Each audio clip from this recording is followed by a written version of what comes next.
UFO sightings are almost as old as time. The earliest possible sighting was in 214 BC, when Titus Livius, a Roman historian, said there was an appearance of ships that had shone forth from the sky. Even early in the 20th century, when in 1909 there were strange moving lights and some solid bodies in the sky that were seen over New Zealand. But what about the strange beings that could inhabit these unidentified flying objects? Many towns chose to advertise their extraterrestrial happenings, like Roswell, New Mexico. That's what the small West Virginian town has done. They call themselves the home of the green monster, the creature otherwise known as the Flatwoods Monster. The Flatwoods Monster is detailed as an extraterrestrial reported to be seen in the town of Flatwoods, West Virginia. It has been rumored to be anywhere from 7 to 12 feet tall, with a black body and a dark glowing face. Eyewitnesses further characterize the creature's head as elongated and shaped like a sideways diamond with non-human eyes. The creature's body was labeled inhumanly shaped and clad in a dark pleated exoskeleton, like a shadow. It's observed as it having a reptile-like head with scaly skin. A lot of accounts cannot remember if the creature had any arms or not. Some do, and say it has long, stringy arms that protrude from the front of the body with long, claw-like fingers.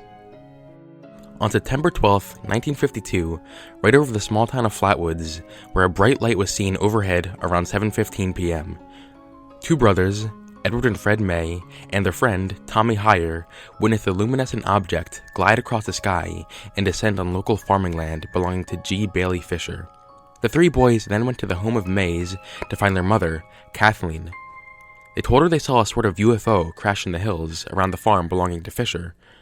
From here, Mrs. May escorted the three boys, along with three other neighborhood children, including 17-year-old West Virginia National Guardsman Eugene Jean Lemon, to the Fisher farm in order to locate whatever it was that the boys had seen. Lemon's dog accompanied the group. It must have caught the scent of something because it ran so far ahead that it was soon out of sight. Suddenly, the bunch began to hear barking, and moments later, the dog rejoined them with its tail between its legs.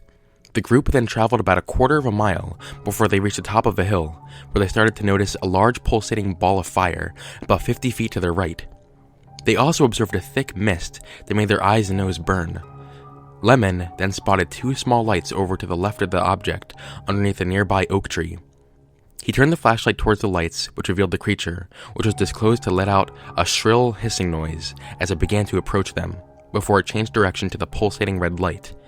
The group, in a frightened state, reversed their steps and ran back to May's home. The sheriff of Flatwoods and his deputy searched the area later that night, but reported to find no trace of the encounter other than the distinct smell. Early the next morning, a reporter from the local newspaper visited the site of the encounter and discovered two dragged-out tracks in the mud, as well as remnants of a thick black liquid. He reported them as being a probable sign of a saucer landing. He based that on the premise that the area had not been driven on by a motor vehicle for at least a year. But it was later revealed that the tracks most likely belonged to a 1942 Chevrolet pickup truck that local Max Lockard, who drove to the site to look for whatever landed on the property hours before the news reporter's discovery. Following the event on September 12th, other reports of the sightings were brought to light. A mother and her 21-year-old daughter told investigators they came upon a creature with the same appearance and odor a week prior to May's encounter. The brush with the creature was said to disturb the daughter so much that she spent 3 weeks in the Clarksburg hospital. The mother of Eugene Lemon also disclosed that around the time of the crash, her house had been violently shaken and her radio had cut out for 45 minutes. The director of the local board of education also alleged to have seen a flying saucer take off at 6:30 a.m. on September 13th, which was the morning after the creature was sighted. The group who claimed to see the creature on September 12th were said to share like symptoms, which lasted for some time. They associated the sickness to having been exposed to the mist the beast gave off. Their symptoms included irritation of the nose and swelling of the throat. Lemon also experienced vomiting, along with convulsions during the night. He had further difficulties with his throat for several weeks. A doctor who treated several of the witnesses described their symptoms as being similar to the victims of mustard gas. The symptoms are also commonly found in sufferers of hysteria, which can be brought on by exposure to a traumatic or shocking event. 48 years after the events in Flatwoods, paranormal investigators began to create conclusions to what the eyewitnesses actually saw. The bright light in the sky reported by the witnesses could possibly be debunked as a meteor. The meteor explanation is very probable, for a meteor sighting was observed across 3 states, Maryland, Pennsylvania, and West Virginia. The pulsating red light they witnessed could have likely been an aircraft navigation or a hazard beacon. As many as 3 flashing red aircraft beacons were also visible from the area of the meteor sighting, which could clarify the pulsating red light. The creature described by them also closely resembles an owl, which is similar to how the Mothman in other cases were dismissed by skeptics. Yet, the conclusion that it could be a barn owl does make sense. The shape, movement, and sounds that the witnesses described are consistent with how a startled barn owl perches on a tree limb might react. Researchers also concluded that the foliage beneath the owl could have created the illusion of the lower portions of the creature, often described looking like a pleated green skirt. Based on the fact that the onlookers cannot remember exactly whether or not the creature had arms or not, Kathleen May's description of it having small claw-like hands, which extended in front of it, helped the researchers match the description of that of a barn owl with its talons gripping on a tree branch.